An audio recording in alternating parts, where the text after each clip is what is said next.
Hey everyone, today on the Gilbert.K show, we're joined by legendary cinematographer Nigel Bluck, the visual mastermind behind Lilo and Stitch, 2025, True Detective, and the Peanut Butter Falcon. From Middle-earth to modern-day Americana, he's captured it all. Let's welcome Nigel Bluck. Hey Nigel, how are you today? Very well, thank you. Thanks for joining me on the show. Thanks, Ed. What first sparked your passion for cinematography growing up in New Zealand? I have always been interested in film and cinema. Watched a lot of films as a kid. Was just generally into it. My father was very much into cinema and film. There's always like a film comment magazines lying around and conversation, and he introduced me to a lot of interesting stuff. So it's from there, really, just out of curiosity. Yeah, it was just, and my uncle actually was at that time, budding cinematographer, Richard Bluck. And I had a little glimpse here and there of going to visit him and seeing what he does a little bit. And thought, wow, this looks interesting. And that was the beginning of it, really. I went and studied in university in New Zealand for a Bachelor of Fine Arts and with an English major at the time. I began being interested in film there more because I was doing some film studies. And one of the routes that I heard of was a film school that was part of the Fine Arts Film School in Christchurch, a different town that I lived in Canterbury in New Zealand. And you could get into there if you were studying for a BA and you made a film. So I made a film, short film. I wanted to be a director at that time. I didn't know much about what it all was, but I wanted to make films in some way. So I made a little film, which my uncle at the time shot, Richard Bluck. And that got me into the film school. So I then went to film school, which was part of this fine arts school, as I say, as a film major, and began studying film there, which is largely theoretical, largely fine art film or based. And I just started shooting everyone's film. I was gravitated towards cinematography and started offering myself up to shoot other people's films, and that was my focus. So I went to the school and said, how can you help me with this? And they were like, we're not a cinematography school. Which was honest.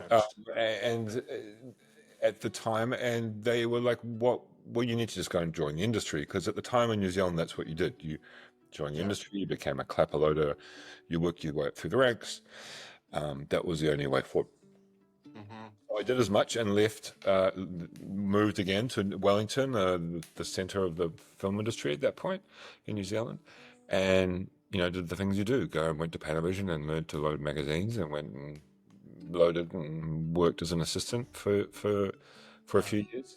But all the time I was doing that, I was trying to cultivate being a DP and shooting little things here and there, whatever I could. Started getting more of an appetite for that, and then discovered the Australian Film, Television and Radio School in Australia, which was the only school in Australasia anyway that had a cinematography specific stream. So I applied to that and managed to get into that, moved to Sydney, studied that,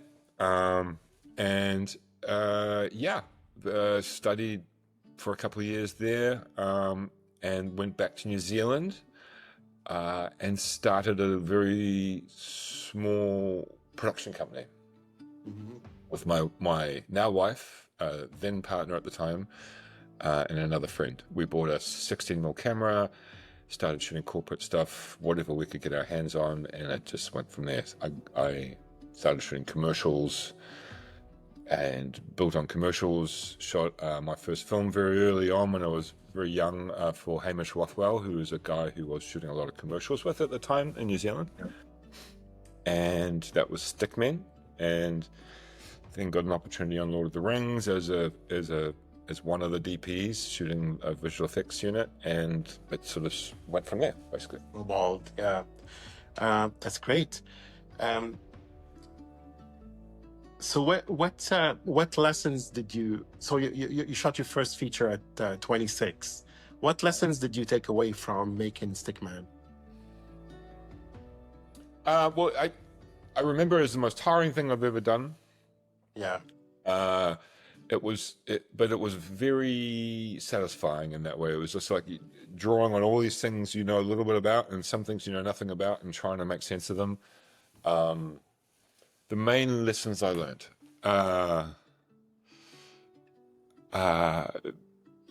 Well, I think it's the first time I've ever pre-produced a film, and learning about pre-production and what that actually is, and what you need to do and what you need to achieve to be prepared.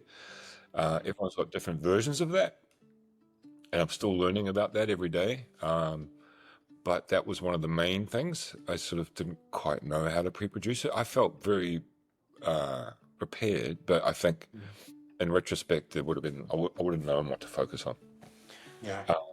Yeah, I mean that's the main thing. I'm pretty happy with that film. It was an interesting process.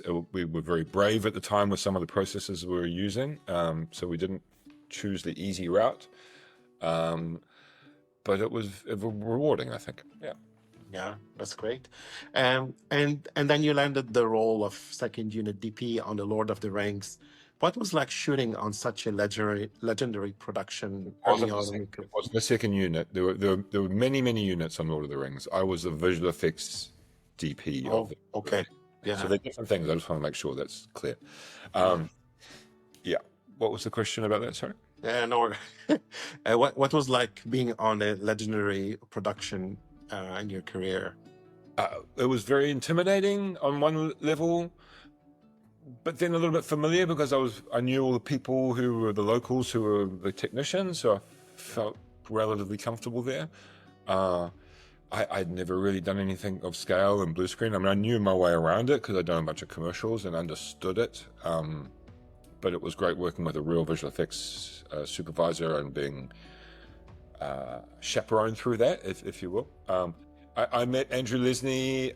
He came to the premiere of the film I'd shot, and he liked what he saw, and he said, "Listen, I want someone who's not a visual effects DP to photograph this for me," and I thought that was really interesting. So I trusted him and leant on him a lot, and asked him a lot of questions, and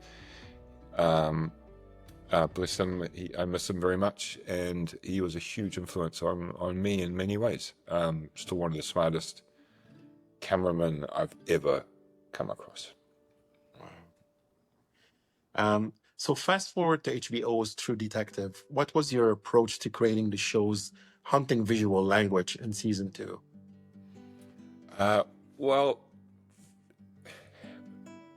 the trouble with television is doing a season 2 is that the audience just really wants more of season 1. Yeah. That's unfortunately just a quirk of humankind, and something that I think showrunners are trying to change all the time, but it just doesn't really work. But I wasn't really aware of that at the time. It was like, as far as we were concerned as filmmakers on the show, we were like, okay, this is a new world, or new worlds, this is a new film, we have a completely different direction. So there was no trying to emulate the first season. The first season was shot in film. There was a lot of discussion about, okay, we cannot shoot on film this time for whatever reasons, mandated by whomever. So what can you bring to this? How can you bring the digital image so it's not too far away from this filmic world that we had, but it's still got its identity? So my solution at the time was to shoot anamorphic, which hasn't been done a lot in television, mainly because of the ratio problems. Anamorphic is a 2:3:5 ratio, and center punching that ratio didn't make a lot of sense at the time because of resolution problems. Can you explain to the audience what's anamorphic?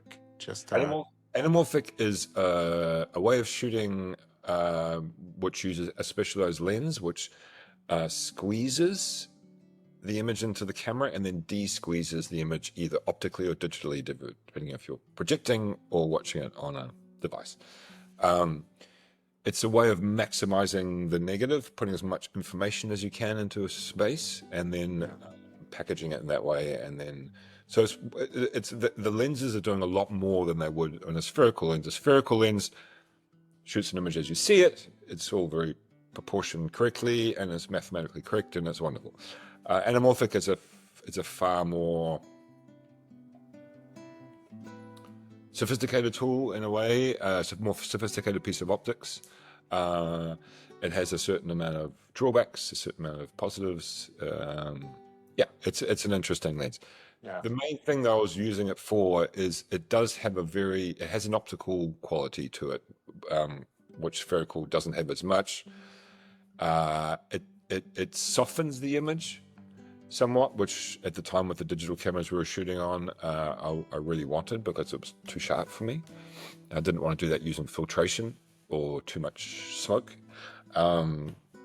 So it was an interesting solution, and I just like the look of Anamorphic. I like what it does with the actors. I like the close-ups. I like the ratio. Now we were shooting 16:9 because it's for television, so we weren't shooting at 3:5. So we were cropping into the middle of it. So there was a lot of discussion about why do you want to do it this way. Anyway, that was one of the first shows shot in Anamorphic, and it was great. I'm very happy with it. I'm very proud of the show.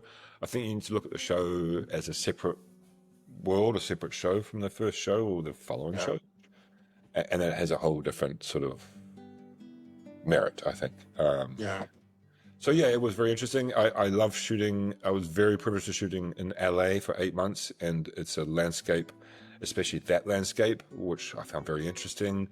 The world of Vinci, the sort of hidden gems of LA, the hidden worlds of LA, how it moves, how it functions, what the soul of it is.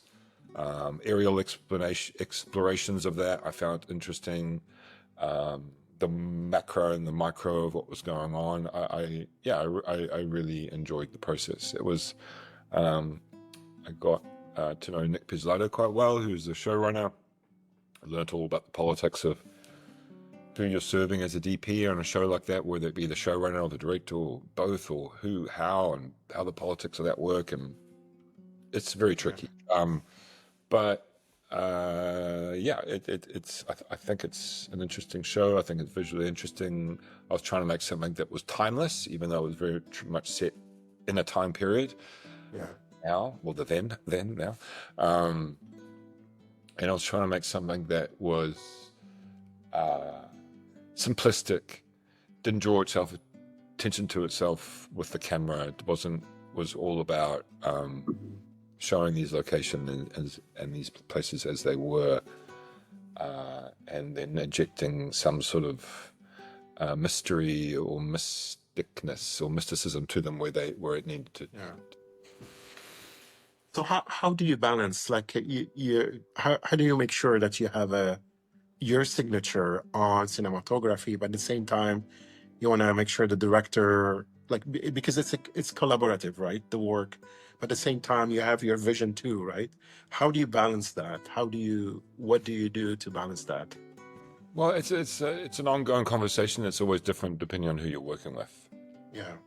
Sometimes you're working with a director who is very visually clear, knows exactly what they want, and is in a position to be powerful in ascertaining that, and therefore be able to be up with the producers and say, this is what we're doing, this is what the image is, you find me this location, go and do that. At that point, it's really exciting because you're working with someone who's got very absolute clarity about what they need, and you're working with an image that's already very well formed somewhere. So it becomes a process of refining, and that's lovely, or tuning, and it's just getting that just right.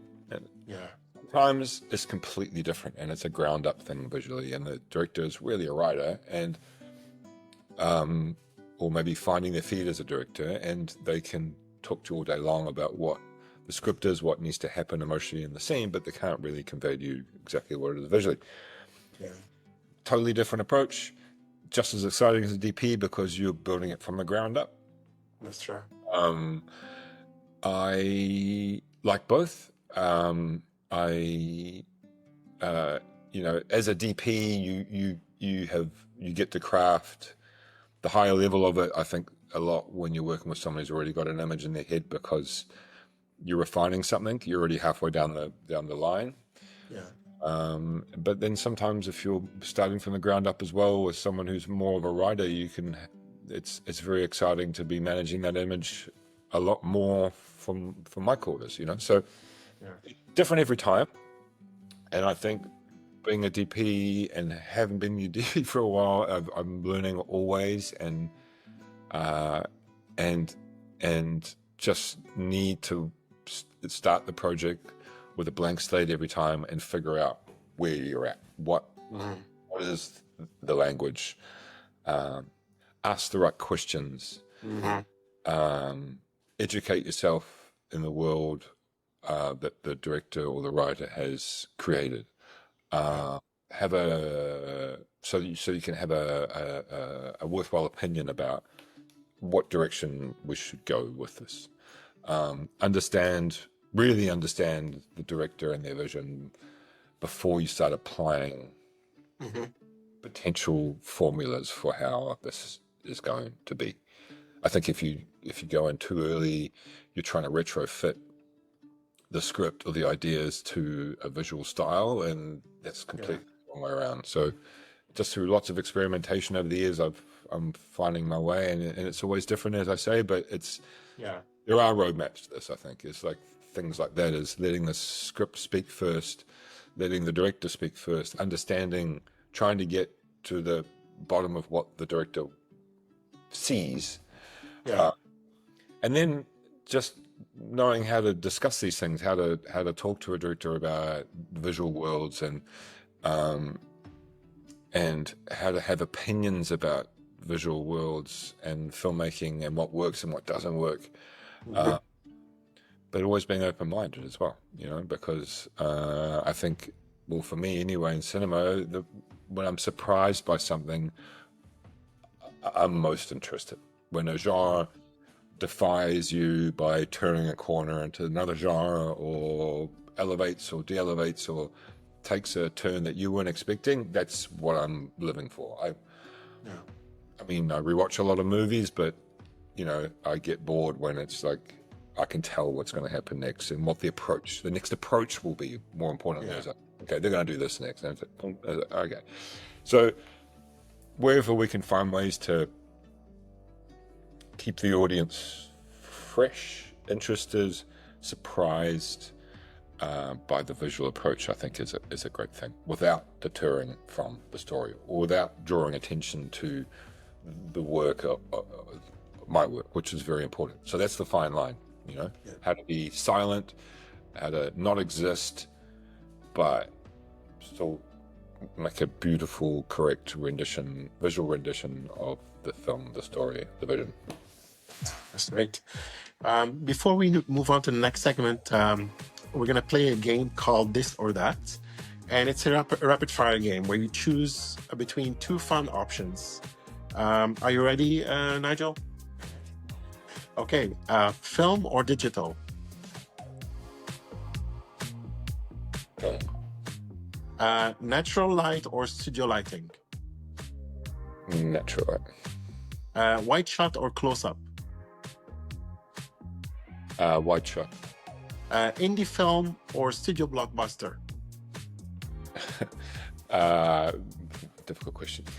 Both. Blue hour or golden hour? Golden hour. On location or soundstage? Location. Classic framing or experimental angles? Classical frame. Gritty realism or stylized fantasy? Gritty realism. Steadicam or handheld? And shoot in New Zealand or LA? New Zealand. That's great. So let's talk about your upcoming work on Lilo and Stitch 2025. How do you reimagine such a beloved animated world in live action? What was your biggest visual challenge for you? I think the biggest visual challenge was, when you're working with a property or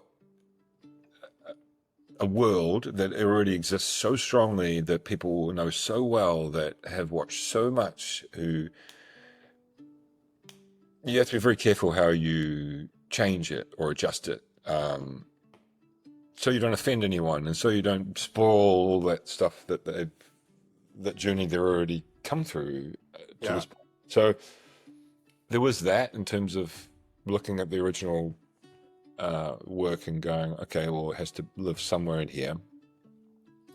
And then there was a sense very much between Dean and I of trying to bring a reality to it. It's a Disney movie. It's a kids movie. It's in Hawaii. By nature, it's sunny and all those things. But it's also a story about a little girl who doesn't have a lot of money, who's very much an islander, who identifies with that, and the people around her identify with that. So how to communicate a feeling of something that was local, that had a real local flavor to it, that felt like it was made in Hawaii, around Hawaiians, which it was, on location as much as possible, and just creating a world that was, I hate to reuse this word organic, but that felt natural, organic, true somehow.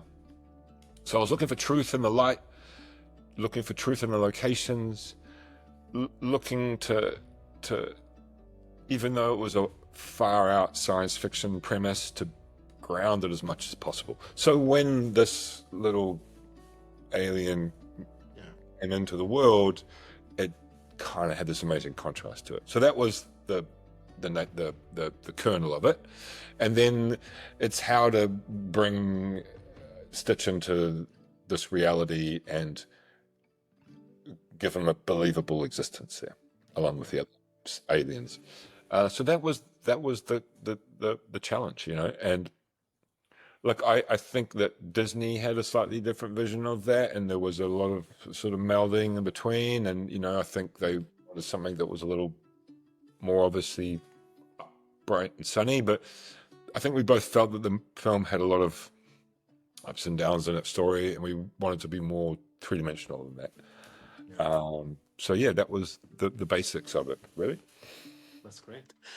You worked on Americana with Tony Tost, a gritty, stylized Western. How did you approach shooting this genre differently, and what visual language did you want to bring to life? We were referencing a lot of very classical 70s films. And that was very much the world that we wanted to create, something that felt very timeless, even though we're shooting it in the now and the film takes place in the now. So we were looking for very classical kind of framing, you know, use of zooms, just staying true to that language of the 70s, the lower budget 70s indie movie. That's something that's a world I really like and enjoy, and so it became a very simplistic image, simplistic coverage, just thinking very carefully about where we're putting the camera and why, and how it's going to sustain for as long as possible through a scene, and just making something, I guess, classically American, you know, American independent cinema from the 70s, you know, 2-lane blacktop, 5 easy pieces, just yeah, a lot of films from that era. That was the basics of it. Yeah. Okay, great. In Easy Waltz with Nick Pozzallato, how did you and Nick build a visual tone that reflected the story's complexity? Did working with him again after True Detective allow for a unique shorthand or collaboration style? Yeah, very much. I mean, I think I know Nick relatively well in terms of what he likes and what he doesn't like, how he likes to tell a story, how he likes to work with the actors, the freedom to give them, and what he wants to focus on, what he wants to displays over. I think I understand pretty well from Nick. And in this case, it was a lot about, you're working with Al Pacino and Vince Vaughn, that they both bring a certain way to the film set that you need to sort of work around. And we're trying to accommodate that. Working with Vince in the live performance part of it, trying to make him belong to that stage and that career where, he's doing his job as an actor, of course, but he's not a singer by nature. And I think he worked hard and to find that place, and we were trying to work hard with the camera as well to put him in that place, or let that reality exist as a whole rather than just choosing little pieces out of it. The actor performer can be there with the band and in some level of reality. And then it was, looking for a Vegas that is perhaps not the Vegas we all know, that is that has got a crust on the top and then a layer underneath it, and trying to find a way to photograph that. Those are the main things. And Nick's all about efficiency and about he knows exactly what he wants out of a performance or a scene, and therefore performance, before he goes into it. He's seeking that already, and he can verbalize that to me. So he knows exactly. So coverage wise, it's like, all right, you need to get to this part.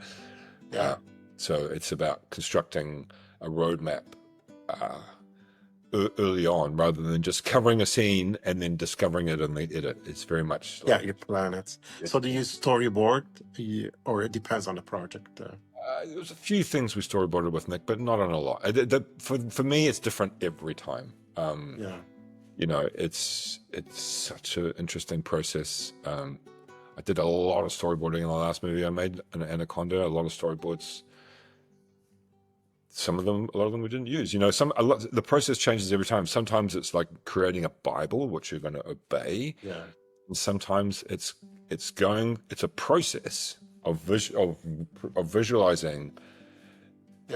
As part of the process that you then do and then throw away and start again. And I think both are just as valid as each other. The latter's more frustrating than the other one a little bit sometimes for some people, like the storyboard artist. But you got to realize that is very, as a DP or as a director or as a team, it's invaluable to go, okay, what does it actually look like? And sit down and visualize that. Sometimes you can just do that verbally, depending on the abilities of the director. Sometimes you need a third party to draw and go, it's like this, right? Or no. So I have a love-hate relationship with it. I can take it either way. And it's a lot to do with scale as well. Especially working now on larger scale projects, you just need to share this idea and this vision and this conversation with more people than you can fit into a room usually. That's true. Yeah. So that's where they're invaluable. It's like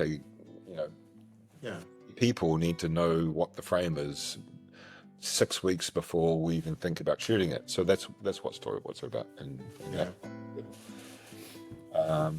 But they're always a starting point, I say, and I think the worst thing you can do to a DP or an artist of any sort is to say, just make it look like this.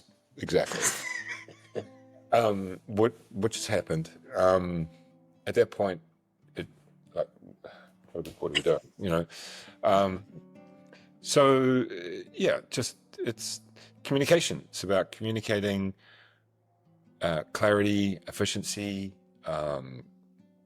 and not being too precious about it. If someone has a better idea, then be humble about that, and have the talent to recognize it and the humility to take it on board and run with it if it's better. That's great. So let's jump back to the peanut butter Falcon. The naturalistic look was so rich and emotional. How did you achieve that magic using mostly natural light and handheld camera work? I'm really comfortable in that environment. I feel really good and energized. in a natural environment with some actors, some non-actors, a bit of a voyage of discovery, and having a great story behind you, a great foundation. I feel great in that, and that was the experience on that film. It was exciting. You've got Shia LaBeouf, who's like lightning in a bottle, and some of the non-actors and actors around him who are great in all sorts of other ways. And every day was an invention. How did I come to that point? There was a mixture of things. I think I was very aware that I wasn't going to do a lot of lighting or be able to do a lot of lighting, but still needed some sort of level of control. So I had to design the coverage around that a little bit. I've gone on to that in other podcasts, so I won't repeat myself, but I also really wanted to, I didn't want it to just feel like a loose collection of things. I wanted it to have a sense of classicism to it and elegance. And so I was looking for very elegant classical framing through all that. And that's again why I chose anamorphic, which sort of lends itself to that world. I really wanted a lot of it to be handheld and energetic, but I needed that to exist and have power when we were using it. So being careful to not overuse it. And when you pull out that trick, it actually has some resonance. And then working with two filmmakers who were pretty young at the time, and just trying to work with them about what their version of it as well is as well. That's an instance where they had storyboarded the whole film, or I became part of the film, and we didn't stick to those much at all. But so it works differently every time. That's true. Okay, and how did you balance action and comedy while shooting the unbearable weight of massive talent, especially in scenes where Nick Cage literally plays opposite himself?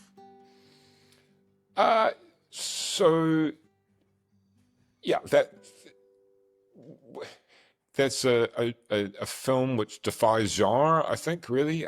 So it was playing into classical action, and comedy, and trying to bridge those two, which without it being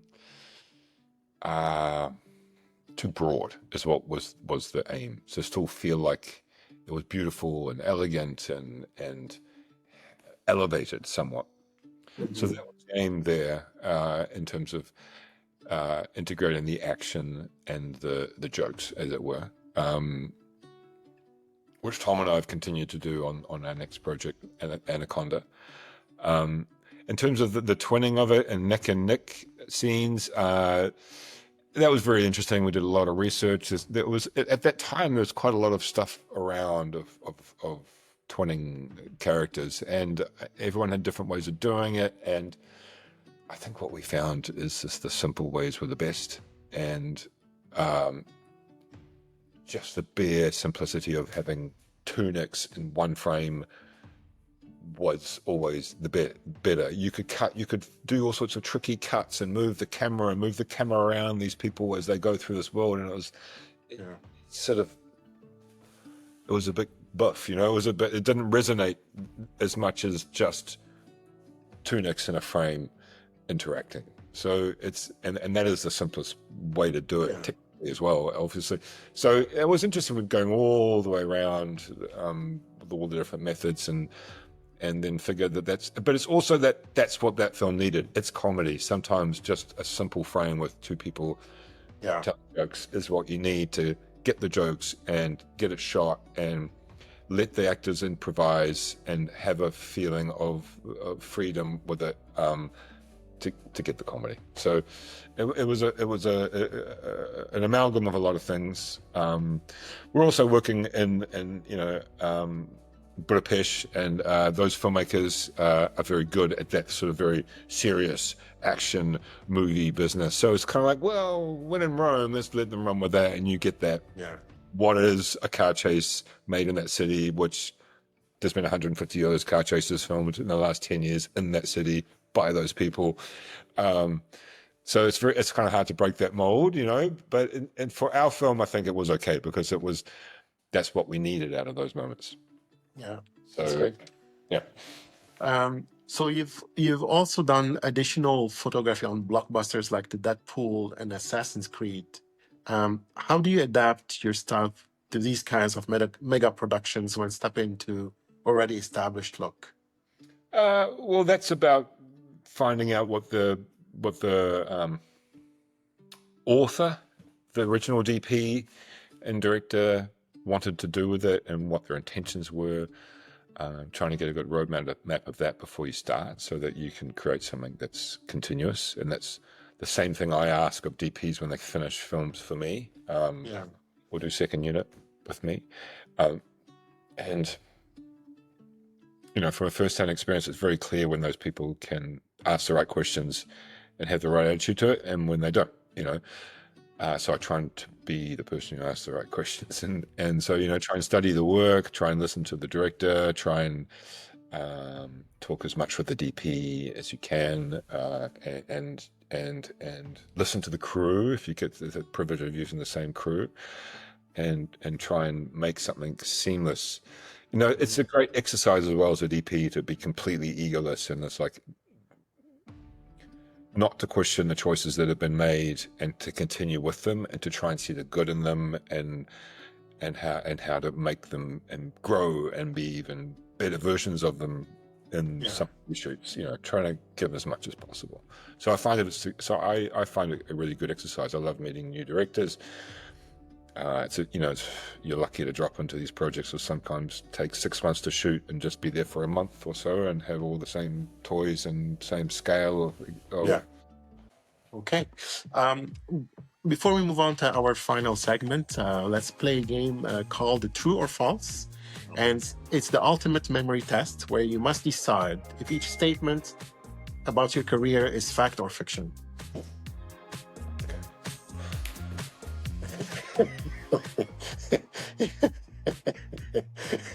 Everybody's thinking I'm turning the phone off and it's still going, so I don't understand. That's funny. Okay, let's do it. You got your first major job as a VFX on the Fellowship of the Ring. True or false? True. You shot. The first job was the question? Yeah. Is it? You got your first major job. Okay. True. Yeah. True. You shot True Detective season 2 using only natural light. False. You never storyboard your scenes. False. You prefer shooting on location to studio work. True. Lilo and Stitch 2025 was your first working with extensive VFX and creature integration.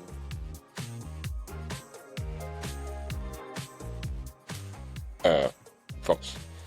Yeah. You once had to shoot a scene from a canoe in the swampy water for the peanut butter Falcon.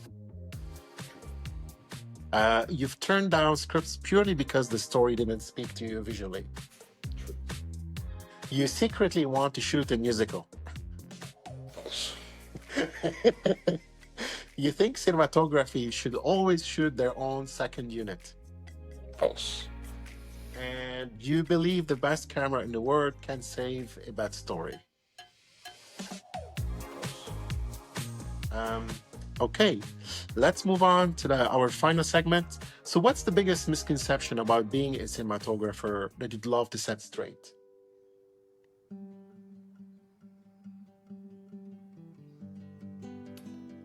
Oh, that's a tricky one. That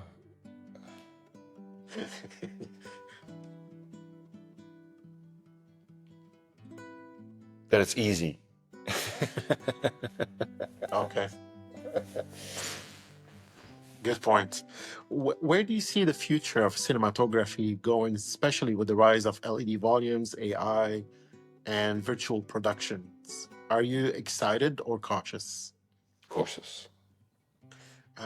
Looking back, what's the one project or moment you're most proud of, and what would be your dream genre or director to work with next? Most proud of, I'm very proud of a film I shot in Iran called Half Moon. Very proud of Peanut Butter Falcon. Very proud of a lot of things I've done. Very proud of a short film I did with my sister. So there's a lot of things I'm proud of. I try to, that's my gauge. If I'm proud of it, then it's worthwhile. So I try and ask myself at the beginning of the film, will I be proud of this? Can I be proud of this? So that's the goal. Yeah. I'd love to do some science fiction.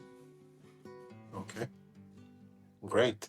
And and finally, what advice would you give to an upcoming cinematographer trying to break into the industry today? Shoot as much as you possibly can of as many different things as you can to find your way of and find your voice and discover it, because discovery is really fun and it's the best part of the job. So sitting around and thinking about it, you're not going to discover it. You need to apply it. And I think in this day and age, more than any other day and age, you have every opportunity to do that. The scale is unimportant. The story is important.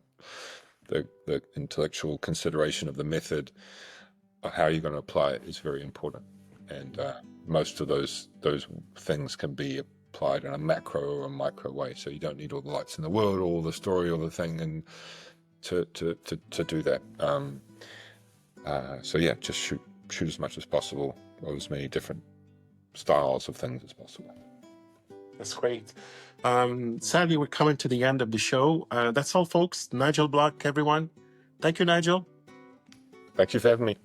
Thank you.